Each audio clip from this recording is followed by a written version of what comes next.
L'argument du bonheur appuie l'hypothèse de l'existence de Dieu à partir de l'insatisfaction de l'homme. Si ce n'est peut-être pas l'argument le plus convaincant, il n'en est pas moins intéressant. Il fonctionne comme cela. L'homme désire naturellement un bien qu'il ne pourra jamais trouver durant sa vie.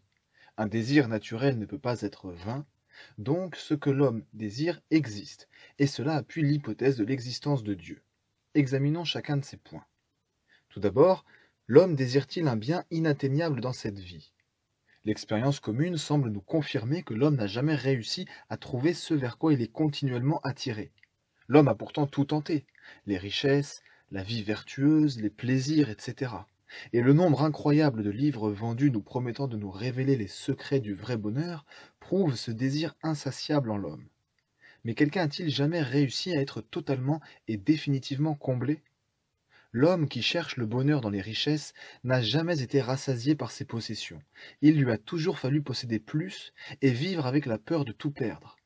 Les hommes les plus vertueux ont toujours dû fournir énormément d'efforts et subir de la fatigue et du découragement. L'homme qui cherche à s'accomplir dans ses relations, amicales ou amoureuses, ne se sent presque jamais en sécurité. Il vit avec la peur de perdre l'être aimé, soit parce qu'il pourrait mourir, soit parce qu'il pourrait ne plus aimer ou être déçu par lui. Et il ne peut nier la sensation d'ennui qui peut surgir à n'importe quel moment et gâcher même les instants les plus merveilleux. Il n'y a rien qui existe dans ce monde et qui soit assez parfait pour nous combler réellement. Nous aspirons à plus que ce que l'on peut trouver sur Terre. Il est certes vrai qu'il existe des personnes qui, faisant preuve d'une certaine sagesse, parviennent à accepter cette réalité et à vivre avec d'une manière plus ou moins heureuse. Mais cela ne contredit en rien cette réalité, qu'ils doivent accepter pour apprendre à vivre avec. Mais pourquoi ce désir naturel doit avoir un objet réel? Pourquoi ne peut-il pas tout simplement être vain? La vraie question serait presque inverse. Pourquoi serions-nous animés par un désir portant sur un objet qui n'existe pas? En effet, tous nos désirs naturels se dirigent vers des objets réels. Nous avons faim, il existe la nourriture.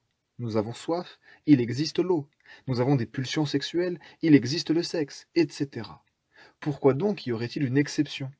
Si nous désirons un bien suprême, c'est logiquement que ce bien doit exister, quand bien même il existerait ailleurs que sur Terre. Que pouvons-nous conclure de ces deux points? À quoi doit ressembler ce fameux bien auquel nous aspirons si fortement?